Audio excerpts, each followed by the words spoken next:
Welcome to Perfectly Planted Podcast. I'm your host, Daphne Bascom. If this is your first time joining our show, welcome. We appreciate you being here. And if you are a regular member of our community, welcome back. And we hope you enjoy today's show. And I'm Vesime Schroering. I echo Daphne's sentiments of being so grateful and thankful for each of you for tuning in. And if it's your first time tuning in, this is Perfectly Planted Podcast, where we plant seeds of positivity and empowerment and knowledge so that you can live your best life. Vesime, I feel like it's been a couple of weeks since we last spoke. How have you been? I know one of our goals is to empower our community with knowledge and be an advocate of the health of their own health and the health of those that they love. And I know you've had quite a week engaging with the healthcare system. It's not necessarily the focus of today's conversation, but do you mind sharing a little bit about your experience with our community? Sure, Daphne. It has been quite a week. I agree, not the focus of our podcast, but something very important to point out to everyone listening, and for those who will tune in later. I just want to emphasize that everybody is to always listen to their body. So everyone, please out there, please listen to your body. Please be in tune. If something feels off, please seek medical attention for those. Or consult through either a video visit or urgent care, or go to your provider. It's so important. So just my personal story is around my father, who had an episode. He has history of heart episodes, and just to protect his privacy on everything, he was in the healthcare system, and it turns out it was a more serious episode than he thought. And so had he thought about it, sought help a little sooner rather than later, I think the results would have been a little better, though he is back home, I would like to say, and so grateful for all of our providers, clinicians, hospital staff who had helped him. And this isn't necessarily something that I'm complaining about hospital staff at all, but there were situations where my dad received things that he shouldn't have received, or he was about to be given, medication that he shouldn't have been given. And so it's so important. And he was well aware of what was happening, and he knew exactly the sequencing of his care plan. So he had stopped things at the right moment, which is so important. But in addition to that, when I went to visit him, I was advocating for make sure his meals are right, make sure his dietary is type 2 diabetic. Do not give him the breakfast that was given to him this morning. Make sure that he's eating healthy. Make sure you're providing complete hydration, as long as there aren't additional tests that'll interfere with that type of dietary needs. So those are some of the things I just want to emphasize, and make sure you have a health advocate alongside you if the person that your loved one or the person you're with is having a hard time articulating what they need. So my dad is very well aware of everything. He's 82 years strong and is doing great. I just know that there could have been adverse events that could have happened. So I do also want to mention, this is one thing that my doctor told me, and I know, Daphne, you echo this as well, that you are responsible for your health. So it's not, if you're going to have a cheat day, let's just, bring it up a little bit, a little lighter topic. If you're going to have a cheat day and you're going to have multiple cheat days, okay, you're not going to get the results that you may want to wear your bathing suit in the summertime or summer months, right? So these are some of the things. And then also, if you're type 2 diabetic and you're going to go off the handle and decide to eat many refined carbohydrates and sugars, then know that your insulin levels are going to be out of whack, and you're going to need to take extra care of yourself. So you are responsible and you own your own health. I just want to make sure that that's clear. The doctors don't, the nurses don't, the clinicians and staff don't. It's you. So, I just want to emphasize that. Vesime, thank you for sharing. I mean, we try to keep it real. And more importantly, I think some of these real life lessons, because we think and we talk about this all the time. And for those of you listening, we had quite a little rant between us before we started recording this morning. But the part of our why is to help you understand how to be your own advocate. And that's not only when you're sick, but when you're healthy, because the goal is to keep you out of the healthcare system. And if we can do that, then we will have accomplished our mission. That's right, Daphne. So let's turn our focus to the brain. Last week, for those of you who were able to join us, or 2 weeks ago, sorry, we introduced you to some of the concepts behind the book, The 30-Day Alzheimer's Solution, the definitive food and lifestyle guide to preventing cognitive decline. And this book was authored by the brain docs, Doctors Dean and Ayesha Sherzai. And you can find specifics about how to contact them in the show notes and on our blog. But just in brief, Dr. Ayesha Sherzai is a vascular neurologist and a chef, and she focuses on preventive medicine, among many other things. And Dr. Dean Sherzai is a behavioral neurologist and neuroscientist. And these two incredible people have dedicated their careers to understanding the intersection of health, wellness, nutrition, and behavior change. And they really try and do this work at the community level. So Team Sherzai has focused on empowering communities, just like you, and aligned with the same things Vesime and I are trying to do to help you take control of your own health. That's right, Daphne. Last week, we introduced their framework, which is NEURO. And so that's NEURO. The N represents nutrition. The E is exercise. U is unwind. R is to restore. And O is to optimize. You can find the link, again, like Daphne mentioned, to our last episode on our blog. But the NEURO framework aligns so closely with our pillars with Perfectly Planted. Which is really one of the reasons why we picked this book, because it is so, it interrelates very well. While we tend to focus on nutrition and adding plants to our plates, we do want to touch briefly on the other parts of the NEURO plan. So E as exercise. So we touched a lot on the N last week, and we'll touch on that a little bit again today, but the E in NEURO is exercise. So we just want you guys to move, just move. Find pockets of time for you to move. Daphne, we need Michelle Obama as one of our guests, because I know that that's one of her pillars as well. But we also shared in prior episodes that it's really wonderful to read how the NEURO framework increases the benefits of our aerobic exercise and strength training and the impacts that it has on brain health. So it's definitely important for us to move our bodies, take about 20, 30 minutes out of your day, not a lot, and then you can work your way up. So if 20, 30 minutes seems a lot, then start at where you think you can do, and then just continue to work up. Consistency is key. The U is for unwind.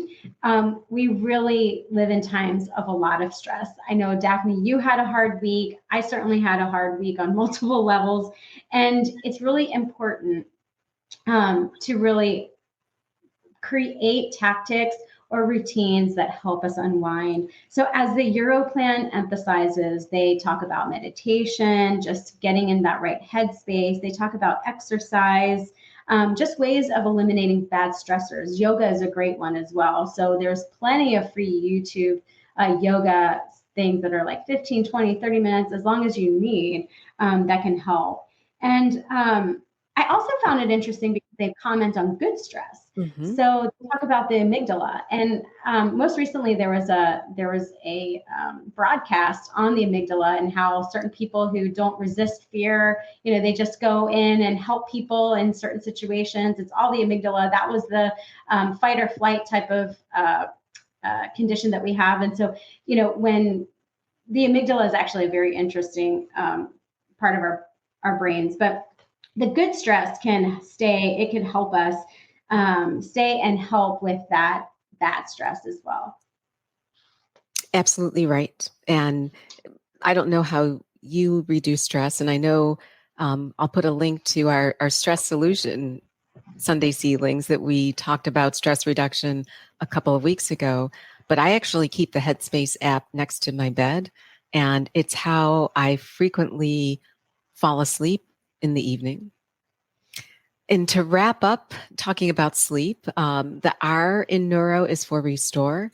And I won't belabor sleep because we've had a lot of conversations about sleep, but sleep is critical to brain health. And we often shortchange it because, I think it's typical in the American culture that I'll sleep when I'm dead, as opposed to understanding that sleep is very important to providing that time for your brain to actually go through its housekeeping. We sweep out all of the inflammatory byproducts of the day. We harden memories during sleep. And I think we've both learned the hard way how important it is to have a good sleep routine and how to get a regular number of hours of sleep. One other thing I wanted to add to that, Daphne, I'm sorry to interrupt you, but we focus on sleep and the amount of sleep kids, infants, toddlers get. It's equally as important for adults as well. It may not be the same amount of time. So, the infants and babies are growing such at a fast pace that they need that rest. Adults don't need as much, but the importance is still there. 100% agree.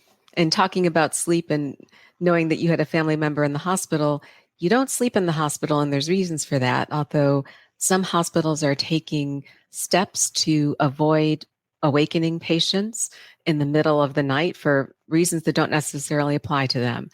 But we all know that sleep is important. And if you want to learn more, we put a link in the show notes to some materials we've shared from Dr. Matthew Walker, who is my sleep hero. And we definitely encourage you to read them. And then finally, we just want to talk about optimize. And in the 30-day Alzheimer's solution, the Sherzai talk about the fact that you need to develop cognitive reserve. And part of that is fostered by using your brain to do different things that challenge you, and then also making sure that you engage in complex activities and you engage in social interactions. So that whole neuro framework is very important. I know we tried to cover it in just a few minutes, but we wanted to make sure that we recap that for any of you that weren't able to join us last week. It's actually very critical, Daphne. Absolutely. I'm glad we did that. Today, we also wanted to go into a little more depth in the diet. Is that okay, Daphne? Absolutely. So we wanted to talk more about the diet dilemma. And in the book, they do go into that. And I guess you all probably already know that my passion is around the whole nutrition side of things, although all parts, they're all one big chain linked together.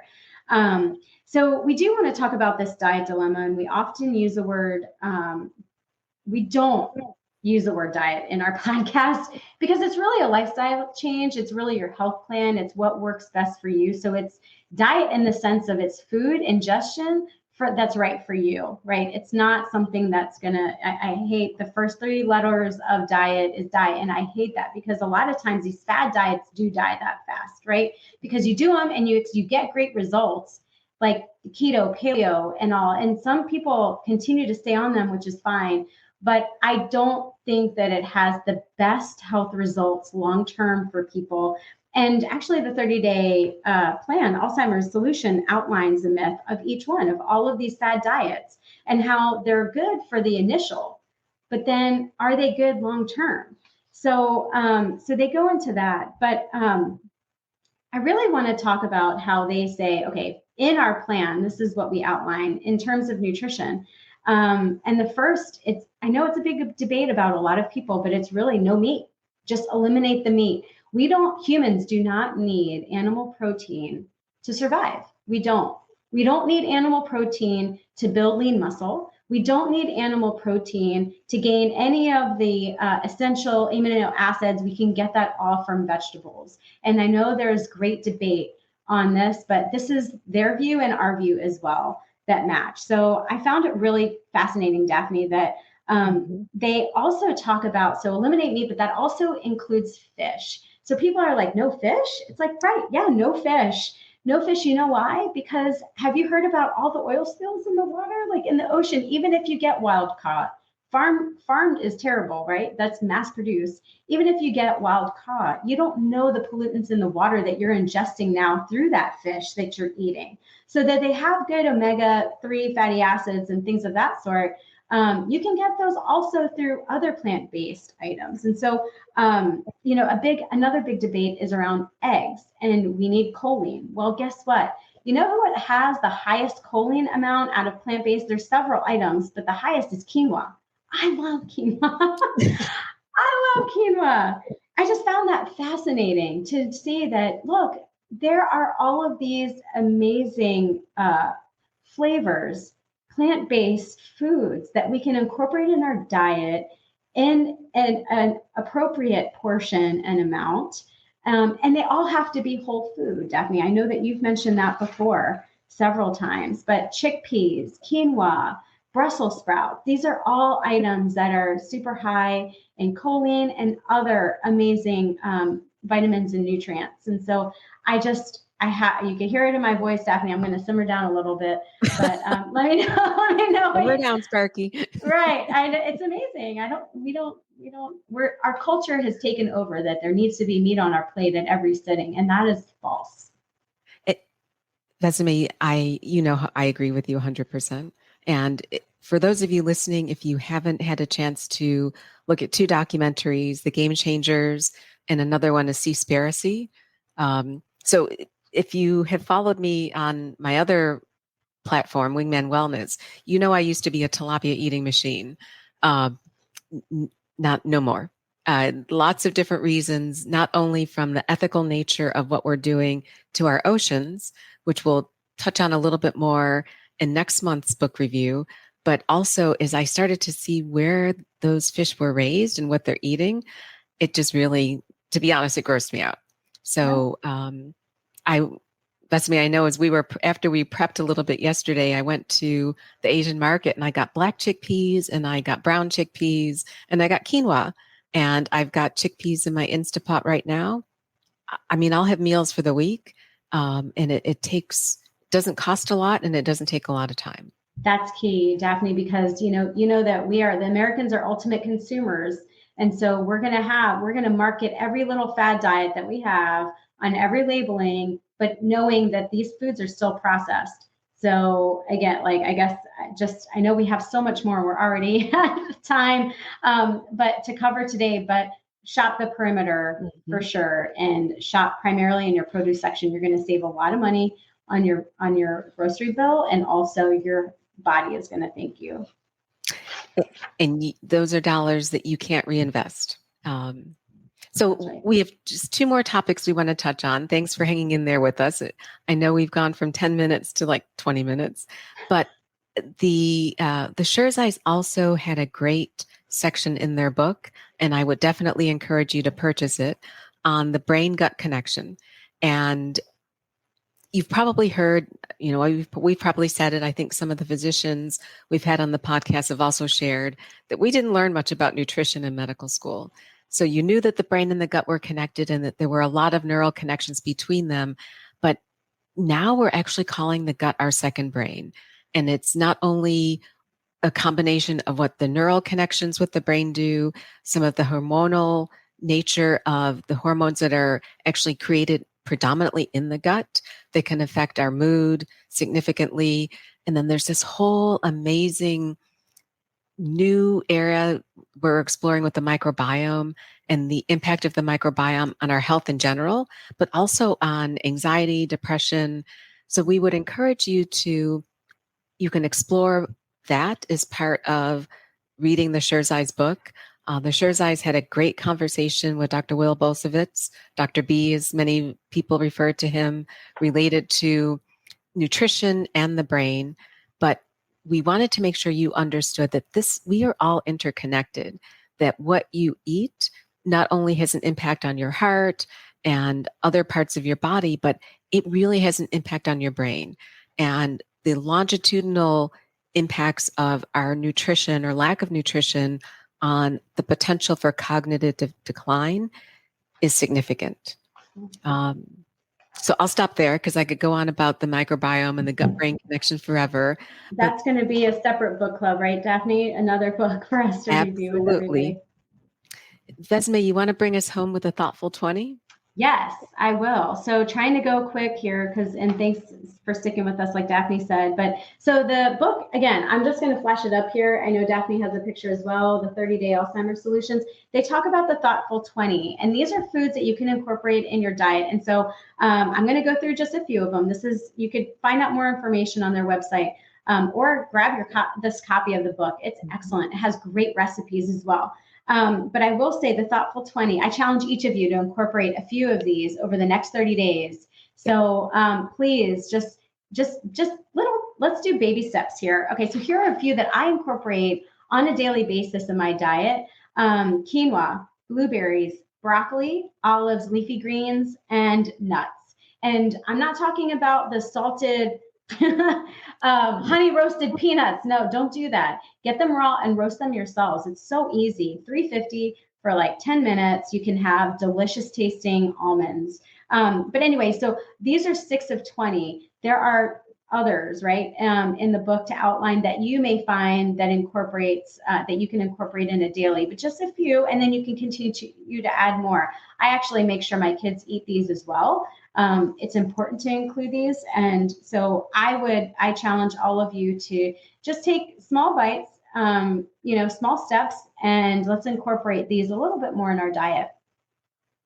And challenge accepted. Please let us know in the comments to this podcast, or if you're watching us, comments on YouTube, what you're doing to incorporate more of the thoughtful 20 into your diet over the next several weeks. And one last thing before we wrap up, Vesime, and I think we'd be remiss if we didn't say it. The NEURO9 and the Thoughtful 20 that the Sherzais discuss in their book, those are whole foods. As Vesime mentioned, they're not the ultra processed foods, not the honey roasted peanuts, not the quinoa that is embedded in cookies. These are the foods as close to their natural source as possible. So, with the food industry will cater to, they're going to skate where the puck is going.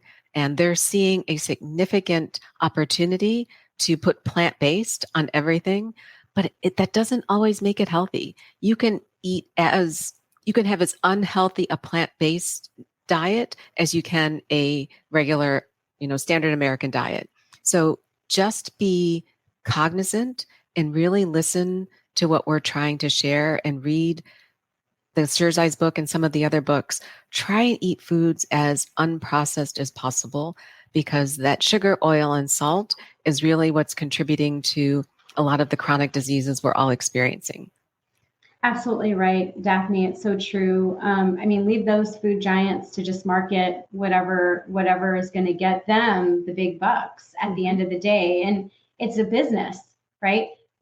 Our bodies are not a business. We need to make sure that we provide our body with those whole foods. So absolutely important. And read those labels, guys, friends. I can't emphasize even more, because sometimes you go in the quinoa aisle, right? And you're like, oh, somebody, Vesime and Daphne said quinoa is good. And you buy the prepackaged where you just microwave it for 30 seconds. No, I'm not saying that. I'm saying get the quinoa that you will make yourself at home in its rawest form. And so the one that just, when you look in the ingredients, it says quinoa.